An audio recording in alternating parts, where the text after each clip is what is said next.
question and the situation of women in southern Africa were the two topics that attracted most attention at the non-governmental part of the UN Women's Conference in Nairobi, Kenya, 1985. As well as a lot of music was being played at the lawn outside the peace tent, a lot of the South Africa discussions were taking place inside.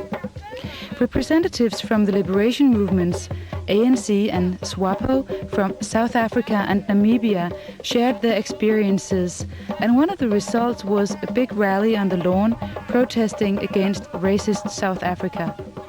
In Namibia, SWAPO is the movement of the people's struggles for freedom, and their representative in Dar es Salaam, Netumbo Nandi Ndaitwah, tells us during the next 10 minutes about the everyday struggle of the South African women and why a liberation movement is necessary in Namibia.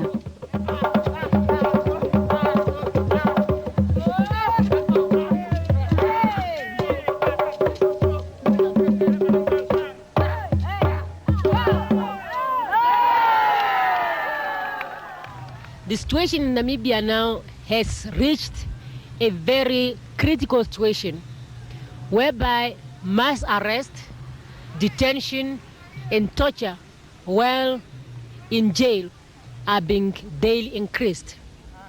Our people are being moved from their areas to concentration camps so that the enemy can control and suppress people's resistance against its colonial occupation. Our people are being daily harassed. And to reinforce this harassment, which is in addition to the other machineries of repression in Namibia, for example, we know that Namibia is a country which is known to be rich in the world, but the Namibian people are the poorest because the people of Namibia, they cannot use and the richness of their country. Our people are deprived of education. Under band system, our people learn nothing but to be good servant to a white man. Our people are not taken care health-wise. That's why infant mortality in Namibia is very high. When you come to the question of housing, our people are not being taken care. Up to now, Namibia housing is made up of asbestos, and that's why in the third world, Namibia is the highest in the country which is having cancer, which is coming from this asbestos. So you see to what extent the regime is doing the damage on the Namibian people. Our people are being massacred in their own country. And this situation has forced many people to leave the country. And now you find thousands of Namibians refugees in Angola as well as in Zambia. And now when these people come into those countries, at least they feel that maybe they could sleep, but not in our situation. They have been followed up to those countries where they are seeking refugees. Our refugee settlements are being bombed now and then. Maybe here we can mention the Kasinga massacre of 1978, when the South Africans have used jet fighters and bombed one of our big refugee camps, as a result of which more than 600 children and women were killed. And they say these were military camps, but that place had been free to international journalists. They've been going there, solidarity groups, they were going there. They know that it's a typical refugee camp. There was no military presence in the area, but shamefully the regime has bombed it in persisting its repression against the Namibian people. The same applies to the people of South Africa. Just 2 weeks or 3 weeks ago, the regime has bombed the ANC houses in Botswana, Gaborone, the capital of Botswana. So they know that these are refugees, simple people who are just staying in Gaborone. Now the whole of the region has become a hot spot, because all the countries in the region, they are being terrorized. They are being daily aggressed by the racist regime of South Africa. And during this process, women, they suffer a lot. Women, they suffer a lot because when these massacres are being carried out, they are mostly directed to women, because mostly men are taken to the so-called white areas where they work as contract labor and so on. And it's women who are suffering under these aggressions. On the 17th, when South Africa was installing this interim government in Namibia, people resisted, and a big demonstration was mounted in Windhoek, the capital city of Namibia. Shamefully, the regime has used armored cars just in the group. And most of the people who were injured that day, the majority of them were women. In fact, more than 75 people were injured on that day. There are 3 women. One of them had a broken leg and an arm. One of them had a broken arm 3 times and a broken leg.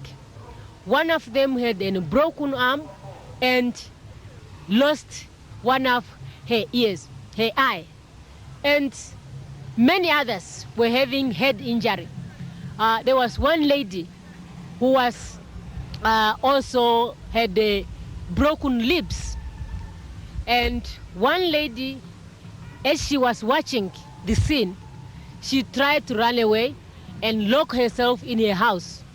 What they did, they break the window and then they put tear gas into the house. And this affected all her eyes.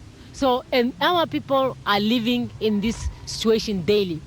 So that's why we, as we participate in this forum, we feel this forum has helped us to mobilize or to explain to the women of the world as to what is happening in Namibia, in South Africa, and the whole of the southern region, so that they can understand our program and able to help us.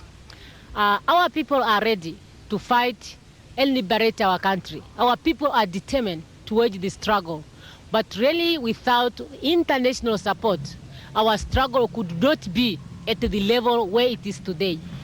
So that's why we feel that women, as the majority of the world population, they have an important role to play.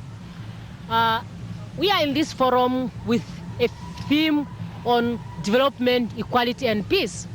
In our country, we cannot talk about development. You cannot develop under colonial occupation. In our country, we cannot talk about peace. You cannot have peace in a colonized country. And you cannot talk about equality. You are in a colonized country which is accompanied by apartheid. So there's no question of equality. So we feel that this forum, women should also address themselves to this question, that it is of no use to talk of equality in one part of the world, while the other part of the world is just impossible for them to talk about peace. So that's why we feel that as women are going, they should explain to their people back home as to what they have learned here on about the struggling people in Southern Africa, and to render their assistance. If it was not because of the international world monopoly who are supporting South Africa, Namibia today would be independent, and South Africa would be different South Africa. And that's why we are asking total economic sanction against South Africa.